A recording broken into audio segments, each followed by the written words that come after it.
Hello student, पिछले video में हम लोग रिप्रोडक्टिव हेल्थ यानी जन्म स्वास्थ्य के बारे में पढ़ रहे थे, जिसमें हम लोग जन्म स्वास्थ्य क्या है और क्या जन्म स्वास्थ्य के बारे में हमें जानना जरूरी है, इस विषय पर हम लोग चर्चा किए थे। आज उसी को आगे बढ़ाएंगे, पढ़ेंगे कि जन्म स्वास्थ्य के दौरान स्वास्थ्य को सही रखने के लिए, ठीक रखने के लिए या फैमिली प्लानिंग के लिए कभी कभी क्या होता है कि गर्भ निरोधक व्यवस्था करते हैं, जिससे कि गर्भ जो होता है शुक्राणु अंडाणु जो मिलता है वो ना मिले। गर्भ निरोधक कुछ उपाय, चाहे वो कृत्रिम हो चाहे प्राकृतिक रूप से हो, उसके बारे में आज हम लोग जानेंगे। और यही है जीव जनन कैसे करते हैं, जो हम लोग का क्लास 10th का 8वां अध्याय का यही है लास्ट वीडियो। और लगातार लगभग 13-14 वीडियो के बाद हम लोग ये फाइनली एकदम लास्ट वीडियो के साथ आज जीव जनन कैसे करते हैं चैप्टर को खत्म करेंगे।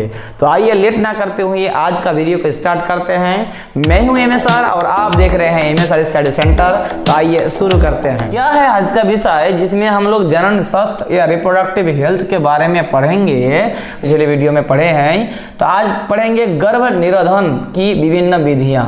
गर्भ निरोधन एक है क्या चीज, मतलब हम लोग जानते हैं कि कोई भी महिला जो है वो अंडाणु का निर्माण करता है हर महीना, और वो जब शुक्राणु उससे मिलता है तो निषेचन होता है और गर्भधारण होता है। यानी बच्चा जो होता है वो गर्भाशय में बड़ा होते रहता है, भ्रूण का विकास होता है, इसे कहा जाता है गर्भधारण। तो उस गर्भधारण को क्या करना होता है, कभी कभी कुछ ही कारणवश क्या करना पड़ता है, उसको रोका जाता है ताकि निषेचन की क्रिया ना हो। प्राकृतिक नियम से या कुछ कृत्रिम उपाय से इसका व्यवस्था किया जाता है ताकि महिला जो है वो गर्भधारण से बचे। तो उसी टॉपिक को हम लोग आज पढ़ेंगे या जानेंगे। पहला जो विधि है गर्भ निरोधन का, जो पहला विधि है गर्भ को बचाने का, वो है यांत्रिक अवरोध विधि। इस विधि में शुक्राणु को अंडाणुओं से मिलने से रोका जाता है। इसमें क्या होता है कि हम लोग जानते हैं कि शुक्राणु अंडाणु जब भी मिलेगा तो क्या हो जाएगा, निषेचन हो जाएगा। इसीलिए इस विधि में क्या किया जाता है कि शुक्राणु को अंडाणु से मिलने से रोका जाता है। तो रोका किस प्रकार जाता है, इसके लिए पुरुषों के द्वारा कंडम तथा स्त्री के द्वारा कॉपर टी या लूप का उपयोग किया जाता है। समझ में नहीं आया? समझ में नहीं आया तो देखिए क्या इसमें क्या होता है कि कंडम है या कॉपर टी है। पुरुषों के लिए कंडम एक ऐसा चीज है जो आपको आसानी से दुकान में मिल जाएगा, या कॉपर टी। वो कॉपर टी हो या कंडम जो हो, ये महिलाओं के लिए कॉपर टी और पुरुषों के लिए कंडम। उससे क्या होता है कि जो एक अवरुद्ध, ताकि शुक्राणु वो अंडाणु तक पहुंचे ही नहीं, इस प्रकार का व्यवस्था आजकल उपलब्ध है।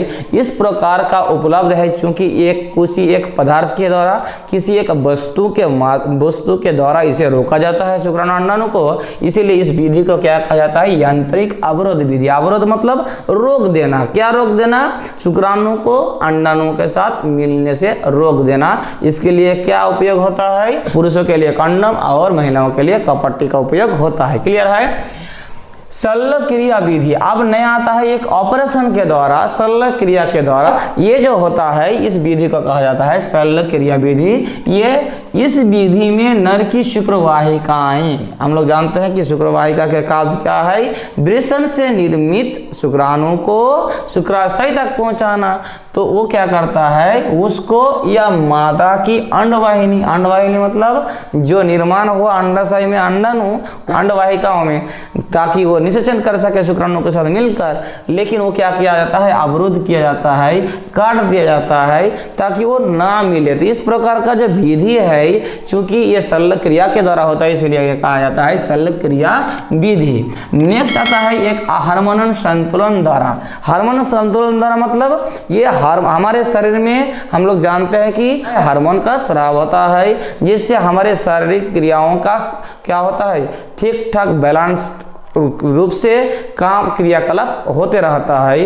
तो चूंकि शुक्राणु का निर्माण होना, अंडाणु का निर्माण होना, शुक्राणु के साथ अंडाणु का मिलना, तो ये सब जो प्रक्रिया, इसमें हार्मोन का विशेष रोल होता है, विशेष भूमिका होता है। तो उस विशेष भूमिका या विशेष रोल को क्या किया जाता है, तोड़ दिया जाता है। तो हार्मोन का स्राव समय पर ना हो या हार्मोनल का जो सिस्टम है वो पूर्ण रूप से काम ना करे, तो इसके लिए क्या होता है, इस विधि में इसके लिए गोलियों का सेवन किया जाता है। क्या किया जाता है, टैबलेट यानी गोलियों का सेवन किया जाता है, तथा ये साधारणतः मादा के द्वारा ही इसका सेवन किया जाता है। इसमें जनरली मादा के द्वारा ही सेवन किया जाता है वो टैबलेट या गोली। इससे क्या होता है, उसका जो हार्मोनल जो एक सिस्टम में हार्मोनल का स्राव होता है वो गड़बड़ा जाता है, जिससे समय पर अंडाणु का निर्माण नहीं होता है या शुक्राणु मिलने पर भी निषेचन नहीं होता है। तो इस प्रकार का जो विधि है गर्भ निरोधन का, इसे कहा जाता है हार्मोन संतुलन द्वारा।